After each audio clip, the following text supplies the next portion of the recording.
LP classes में आपका स्वागत है। पूर्व में भी आपको विद्युत वायरिंग में प्रयोग होने वाले चिन्हों के बारे में जानकारी दी थी। अब कुछ चिन्हों के बारे में और आपको जानकारी दी जा रही है, वो इस प्रकार है।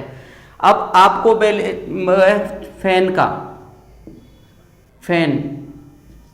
फैन में देखिए, सबसे पहले होता है सीलिंग फैन या सामान्य फैन।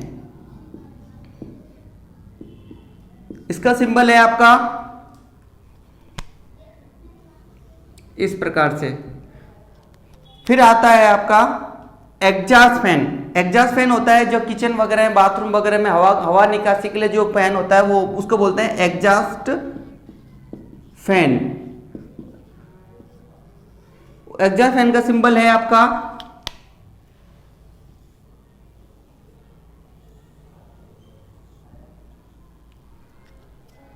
फिर आपका ब्रैकेट फैन इस प्रकार से। फिर आता है आपको इनको फैन को चालू करने के लिए फैन रेगुलेटर।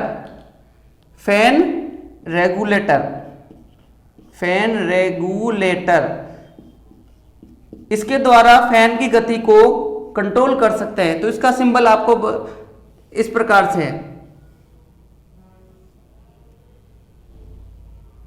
तो ये आपका एक फैन का हो गया। अब आता है आपके प्रतिरोध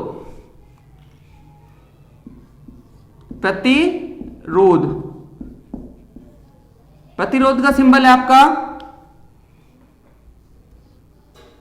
ऐसे जिगजैग आकृति में। फिर आता है आपका वैरिएक प्रतिरोध। इसका कार्य है आवश्यकता अनुसार प्रतिरोध के मान को घटाना और बढ़ाना। तो उस प्रकार आपका चिन्ह है जिगजैग बना के और उसमें क्रॉस का निशान। उसके बाद में आता है कैपेसिटर को बोलते हैं हिंदी में संधारित्र। तो संधारित्र का चिन्ह आएगा आपका दो लाइनें खींच के दोनों लाइन बराबर रहेगी और दोनों तरफ एक चिन्ह का मान एरो का चिन्ह रहेगा। उसके बाद है वैरिएक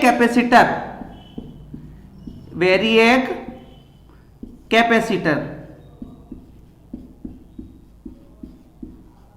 इसमें भी इसी प्रकार से दो लाइन बना रही है पैरेलल में और इसको क्रॉस करना होता है। अब आगे चलते हैं अपन इस चिन्हों के बारे में। अब आता है आपका फ्यूज। इसका है फ्यूज का कार्य सबसे कमजोर जो होता है परिपथ का मान। तो ये फ्यूज जो क्या करता है, फ्यूज परिपथ को तोड़ देता है।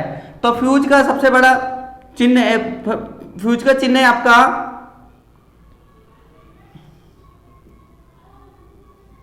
इस प्रकार से। फिर आता है लिंक।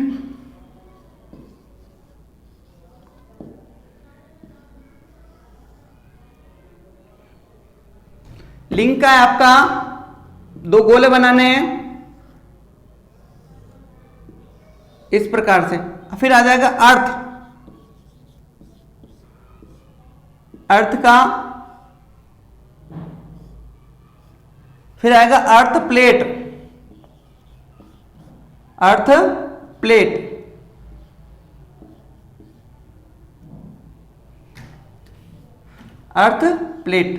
अर्थ प्लेट का है आपका एक वर्ग बना देना है और वर्ग में आपको इस प्रकार से बना देना है। फिर आता है पावर स्विच में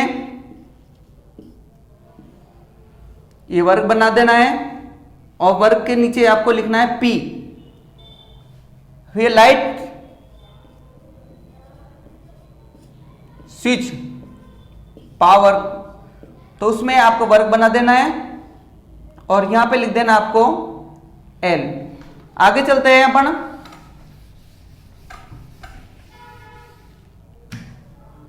फिर आपका ट्रांसफार्मर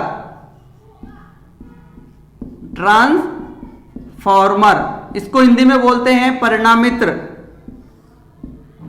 पूर्व में आपको बताया है और अब बता दी जाएगा, आगे भी जो डिटेल से इसकी जानकारी दी जाए। तो इसका ट्रांसफार्मर का चिन्ह है इस प्रकार से, दोनों एक जैसे एक तरफ से होंगे इस प्रकार से। फिर है ऑटो ट्रांसफार्मर, ऑटो ट्रांसफार्मर।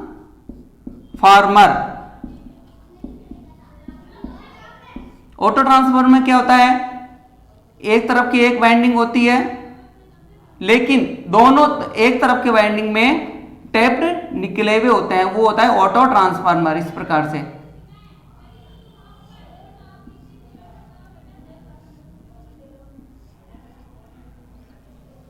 फिर आता है आपका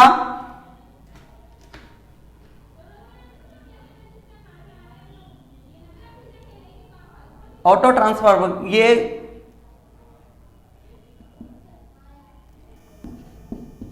साइरन में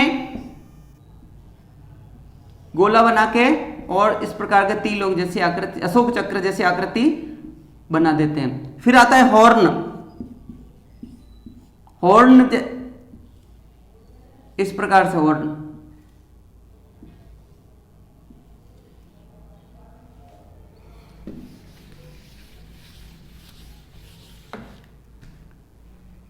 फिर होता है बेल,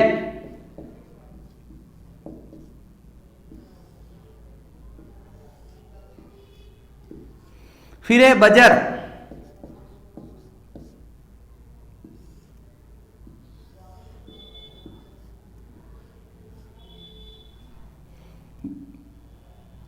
उसके क्या होता है, ये कार्य करता है एसी को डीसी में कन्वर्ट करने के। तो डायोड है, एक तो होता है साधारण डायोड, तो डायोड का साधारण डायोड का चिन्ह है आपका इस प्रकार से ए और के।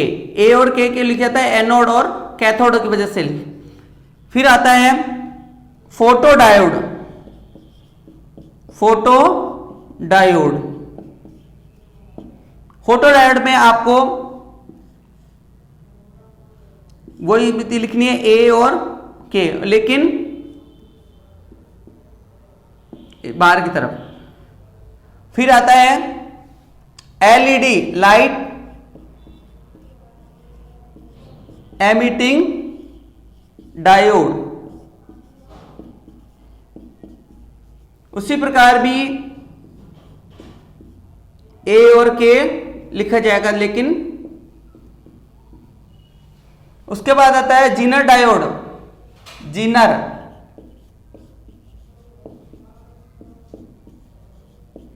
जीनर डायोड का सिंबल है इस प्रकार से, यहां भी ए और के लिखना होता है। फिर आता है आपका ट्रांजिस्टर। ट्रांजिस्टर दो होते हैं, ए पीएनपी और एनपीएन। ट्रांजिस्टर एक एनपीएन और एक पीएनपी। तो एनपीएन में आपको